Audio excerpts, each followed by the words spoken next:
ఒక గుర్తింపు గల రాజకీయ పార్టీకి డిక్లరేషన్ అత్యంత ప్రాధాన్యత గల ఒక రైటింగ్లో అందుబాటులో ఉండే ఒక డాక్యుమెంట్ అది.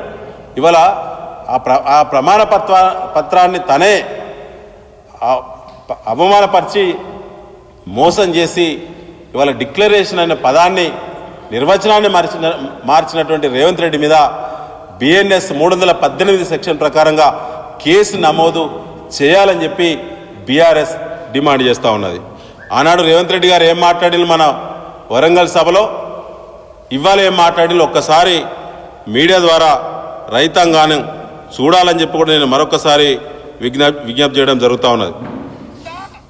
ఎందుకంటే సోనియమ్మనే రైతు భరోసా పథకం కింద ప్రతి ఎకరానికి ప్రతి సంవత్సరానికి రైతులకు సహాయం అందించడానికి కౌలు రైతులతో సహా 15,000 రూపాయలు, నువ్వు 10,000 పిచ్చమేస్తే మేము ఆత్మగౌరవం నిలబెట్టడానికి 15,000 రూపాయలు ఇస్తున్నాం. రైతు భరోసా కార్యక్రమంలో భాగంగా వ్యవసాయ యోగ్యమైన భూములన్నింటికి రైతు భరోసా పథకం కింద నిధులను ఇవ్వడం జరుగుతుంది. గత ప్రభుత్వం రైతు బంధు పథకంలో భాగంగా సంవత్సరానికి 10,000 ఇస్తే, మా ప్రభుత్వం ప్రజాపాలనలో రైతులందరికీ సంవత్సరానికి 12,000 రూపాయలు ఇవ్వాలని నిర్ణయం తీసుకున్నది. ఖతం. సిగ్గులేనటువంటి రేవంత్ రెడ్డి మీద ఇలా రైతులు తిరుగుబాటుకు సిద్ధమవుతూ ఉన్నారు. ఆ తిరుగుబాటు ఓరుగల్లు వేదిక నుంచే ఉంటుంది. కాంగ్రెస్ ప్రభుత్వానికి వ్యతిరేకంగా, రేవంత్ రెడ్డికి వ్యతిరేకంగా అందులో ఉన్న కేబినెట్ సహచరులు, వారి శాసనసభ్యులు ఇక నుంచి స్వేచ్ఛగా రైతులను తప్పించుకొని గ్రామాల్లో పల్లెల్లో తిరగలేరు. ఏ వర్గాన్ని మోసం చేసినా వేరు. కానీ ఇవాళ ఏం చేసిళ్ళు, ఇలా సమాజానికి అన్నం పెట్టేటువంటి రైతును అది కూడా ఆశలలో ముంచి అనేక వాయిదాలు పెట్టి, దీపావళి, సంక్రాంతి, ఉగాది, దసరా వాయిదాలు పెట్టుకొచ్చి ఇవాళ ఎకరాకు 17,500 రూపాయలు బాకీ పడ్డాడు రేవంత్ రెడ్డి. కాంగ్రెస్ పార్టీ ప్రభుత్వం గెలిచినటువంటి కాంగ్రెస్ పార్టీ ఎమ్మెల్యేలు 17,500 రూపాయలు బాకీ పడ్డారు ఎకరానికి. ఇవాళ ఆయన ప్రకటించింది ఈ పంటకు 6,000 ఇచ్చి దులుపుకుంటాం అనుకుంటున్నాడు. మిగతా 11,500 రూపాయలు ఒక ఎకరా ఉన్నటువంటి రైతుకు ఎకరామం పెట్టేటువంటి రేవంత్ రెడ్డిని అడుగుతున్నాం. ఈ 11,500 రూపాయల బాకీ రైతు కట్టాలా, నీ అయ్య కట్టాలా, నువ్వు కట్టాలా? ఆత్మవిమర్శ చేసుకో రేవంత్ రెడ్డి అని చెప్పి సందర్భంగా హెచ్చరిక చేస్తూ ఉన్నాం. కాబట్టే తిరుగుబాటు ప్రతిఘటనలు ఇక మొదలైతే ఓరుగాళ్ళ వేదిక మీద త్వరలోనే ఇక్కడ నిరసన కార్యక్రమాలు తప్పకుండా మా రాష్ట్ర పార్టీ ఆలోచిస్తుంది.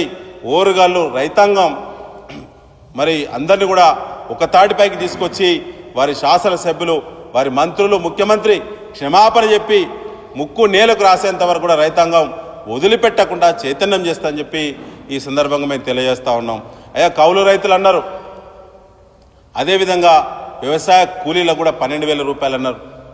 ఇలా వ్యవసాయ కూలీలు అంటే ఎకరం, 2 ఎకరాలు, 3 ఎకరాల రైతు కూడా పక్క రైతుకు వ్యవసాయం కూలీ పనులకు పోయేటువంటి సంస్కృతి ఇలా మన తెలంగాణ పల్లెలో ఉన్నది. ఇవాళ సన్న చిన్నకారు రైతులందరూ కూడా వ్యవసాయం చేయడంతో పాటు వ్యవసాయ కూలీ పనుల్లో కూడా పోతారు. జాబ్ కార్డు, ఉపాధి హామీ పథకంలో జాబ్ కార్డు ఉన్నటువంటి వాళ్ళందరూ ఇలా సన్న చిన్నకారు రైతులకు జాబ్ కార్డు ఎలిజిబిలిటీ ఇచ్చింది కేంద్ర ప్రభుత్వం. అదొక ప్రత్యేక చట్టం ద్వారా. అంటే ఇలా జాబ్ కార్డు ఉన్నటువంటి ఉపాధి హామీ కూలీలందరూ కూడా వ్యవసాయ కూలీలే. వ్యవసాయ కూలీలకు ఇచ్చే సంవత్సరానికి 12,000 రూపాయల పథకం జాబ్ కార్డు ఉన్నటువంటి ప్రతి ఒక్కరికి ఇవ్వాల్సిందే.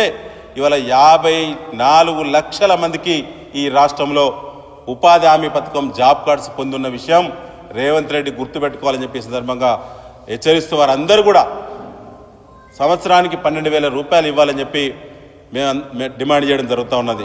ముఖ్యంగా మళ్ళీ ఏం మాట్లాడతాడు ఆయన, వ్యవసాయ యోగ్యత గల భూమికే ఇస్తామంటున్నాడు. అసలు వ్యవసాయ యోగ్యత అనే పదానికి నిర్వచనం ఏంది రేవంత్ రెడ్డి? నీ మంత్రులు, నీ ఎమ్మెల్యేలు సమాధానం చెప్తారా? ఇలా గుట్టలకు పుట్టలకు అని చెప్పి దుష్ప్రచారం చేసిండు. ఇలా 22,000 కోట్ల రూపాయలు దుర్వినియోగం అయిపోయి రైతులు దొంగల్లా ఎత్తుకపోయినట్టు అన్నట్టే దుష్ప్రచారం చేసింది కాంగ్రెస్ పార్టీ. ఇవాళ మేము అడుగుతాం, నిలదీస్తాం. ఇవాళ కూడా ఇలా రైతు భరోసా ఎట్లయితే ఎగ్గొట్టి ఇలా మళ్ళా పర్యటనలకు వస్తున్న ఉప ముఖ్యమంత్రి బట్టి విక్రమార్క గారు మీకు ఏమాత్రం కూడా విలువలుంటే మీరు ఇలా క్షమాపణ చెప్పాలి వరగాల వేదిక మీద. క్షమాపణ చెప్పకుండా రైతులను పచ్చి మోసం చేసినటువంటి నీ ముఖ్యమంత్రి మీ విధానాలు, మీ కాంగ్రెస్ పార్టీ విధానాలు ఎండగడుతూ మీరు ఈ ప్రాంతంలో మరొకసారి రాకుండా తిరగబడే రోజులు రాకుండా చూసుకోండి. రైతులకు క్షమాపణ చెప్పాలి. రైతులకు బకాయి పడ్డ ఎకరాకు 17,500 రూపాయలు ఇప్పటికీ. ఎందుకంటే గవర్నమెంట్ వచ్చిన కొత్తలోనే 5,000 రూపాయలు మేము ఆనాడు రైతులకు రైతు బంధు రూపంలో ఇచ్చేటువంటి డబ్బులను ఎన్నికల కమిషన్ దగ్గర ఫిర్యాదు చేసి ఆపించినటువంటి ఘనత మీదే. కాబట్టి మీరస్తే ఎకరాకు 7,500 ఒక పంట కన్నారు. దాంట్లో 5,000 ఇచ్చి 2,500 మోసం చేసిళ్ళు. మొన్న పోయినటువంటి వానాకాలం పంటకు 7,500 మోసం చేసిళ్ళు. ఇప్పటి పంటకు కూడా 7,500 రూపాయలు ఇవ్వాలి. ఈ మొత్తం కూడా 17,500 రూపాయలు ఒక ఎకరాకు బ్యాక్ ఉన్నారు మీరు. ఇవాళ 6,000 ఇస్తామంటే మిగతా ఎకరం ఉన్న ఒక రైతు 11,500 రూపాయలు ఇలా మోసానికి గురవుతా ఉన్నాడు. అదే పద్ధతిలో 2 ఎకరాల రైతు ఇవాళ 23,000 రూపాయలు మోసానికి గురవుతా ఉన్నాడు. 3 ఎకరాలటువంటి రైతు ఇవాళ మరి 34,500 రూపాయలు ఇవాళ మోసానికి గురవుతా ఉన్నాడు. ఇట్లా చెప్పుకుంటూ పోతే రైతులు మళ్ళా అప్పుల పాలు చేసేటువంటి కుట్ర కాంగ్రెస్ పార్టీ చేస్తూ ఉన్నది. వీటికి 10 వాయిదాలు పెట్టిళ్ళు, 10 సార్లు తప్పించుక తిరిగిళ్ళు.